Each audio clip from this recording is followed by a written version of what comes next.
Isang magandang araw ng bakbakan mga kaibigan. Welcome po sa Boxer Shorts. Ako si Atty. Ed Tolentino, kay-sparring partner nyo sa usapang boxing. Dito sa Boxer Shorts, we do not monetize. Handog ko sa inyo straightforward information fueled by strictly passion. Walang theatrics, walang mga clickbait titles or videos. At ngayon, alam ko inaantabayanan po ninyo ito, ang ating paspasang breakdown sa naging bakbakan sa pagitan ni John Will Casimero at ni Saul The Beast Sanchez ng California.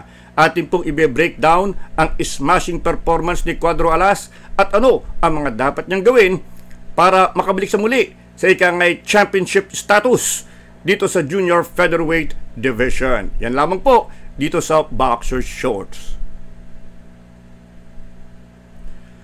At nagbabalik po ang Boxer Shorts mga kaibigan, Atty. Ed Tolentino, at narito ang ating paspasang breakdown sa nangyaring bakbakan sa pagitan ni John Will Cuadro Alas Casimero at Saul The Beast Sanchez ng California. Ang labang ito ginanap ilang oras lamang nakararaan dyan sa Yokohama, Japan. Officially mga kaibigan, nanalo po by smashing first round TKO itong si John Will Casimero. Balikan po natin ang ating naging pre-fight analysis sa labang ito. Makikita nyo po yan dito sa ating mga videos na ipinost sa YouTube. Sinabi ko sa inyo na sa kabila ng agam-aga ng marami, kakayanin ni John Will Casimero itong si Saul The Beast Sanchez sapagkat hindi po na-impress ang inyong lingkod. Sinabi ko sa inyo, madaling basahin ang estilo ni Saul Sanchez. Ang kanyang kamay, kip-kip doon sa kanyang ulo. Pero sa ginagawa ng style niyon, sinabi ko sa inyo, open na open siya sapagkat malayo ang itinatakbo ng kanyang suntok. Maluwag po yung delivery ng hook, so open na open siya sa loob. And syempre, palibasi nakataas ang kamay, open din po siya sa bodega. At yan po ang nabasa ni John Will Casimero. Very brilliant way to dissect itong si Saul Sanchez. Tinira po niya ng isang matinding suntok sa bodega dahil nga po nakataas ang guard nitong si Sanchez. At doon pa lamang nakita natin, umalog itong si Saul Sanchez from that body shot. He was never the same. The wind was knocked off him. John Will Casimero pursued him. He actually fell and nag-touch yung gloves sa canvas. So that was a knockdown. Inararo po siya ni John Will Casimero after that. Tumama din Tumama din po ng ilang left hook itong si Saul The Beast Sanchez. Pero iba na yung adrenaline ni John Will Casimero. Tumama si Sanchez, napaatras si John Will Casimero, pumasok si Sanchez wide open for the counter left hook, dapa itong si Saul The Beast Sanchez.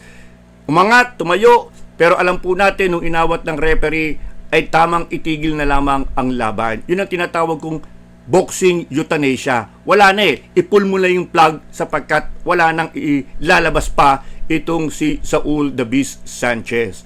So very impressive performance for John Will Casimero considering na siya'y mahigit isang taon na hindi lumalaban, and as usual mga kaibigan, overweight na naman doon sa official weigh-in. Sinabi ko sa inyo, maluwag ang depensa ng Sanchez. Hindi ako impressed sa listahan ng kanyang mga biktima. Even though he went the 12-round distance with Jason Moloney for the WBA bantamweight title, sinabi ko that was 118 pounds. He was moving up to 122 for John Will Casimero. Mas mabigat pa si John Will Casimero in the actual fight. So, nagkadoble-doble ang problema ni Saul Sanchez. But we were convinced from the start that he does not belong in the same class as John Will Casimero. Kaya sinabi po natin, except for the conditioning issues, kung yun ay ma-address niya, walang magiging problema si John Will Casimero sa labang ito. At yun nga po ang nangyari. At ito nga mga kaibigan, congratulations kay John Will Casimero for that smashing first round knockout win. Very important considering na meron siyang conditioning issues sa labang ito. Very important na tinapos niya ang laban in 1 round. Sapagkat kung humaba po ang laban, scheduled for 10 rounds, baka doon lumabas o magmanifest yung mga conditioning issues. So in a way, nakabuti kay John Will na in 1 round, tinapos na niya si Saul The Beast Sanchez. Which leads us to the main problem ni John Will, kung bakit hindi umaarangkada ng todo ang kanyang karir. It's always been conditioning issue.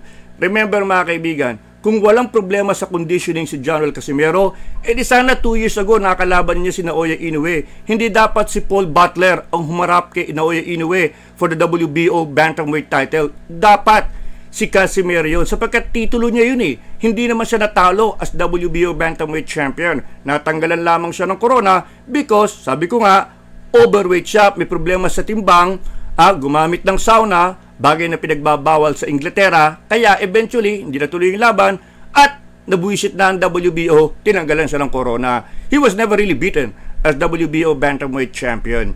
So this needs to be addressed, mga kaibigan, sapagkat si General Casimero is a professional boxer. You have to be professional. Ang ibinebenta mo yung talento mo sa boxing. Ang boxing is fought by division, by weight limit. Kailangan meron kang ideal weight na mini-maintain. At syempre, dahil professional ka, dapat ipakita mo sa mga promoter na ako'y pwede ka mag-invest sa akin, pwede ka magbigay sa akin ng atensyon, and I guarantee you, on fight day, I will show up eksakto en punto sa timbang. Sapagkat walang promoter ang mag-i-invest kay General o sa kahit sino mang boxer, mga kaibigan, kung pagdating ng aktual na laban, you are overweight. Kung ang laban kay Sanchez ay world title fight, may opsyon ang champion na i-cancel na lamang ang laban. Kung nangyari yun, Diyos ko, lalo na, di kawawa yung promoter.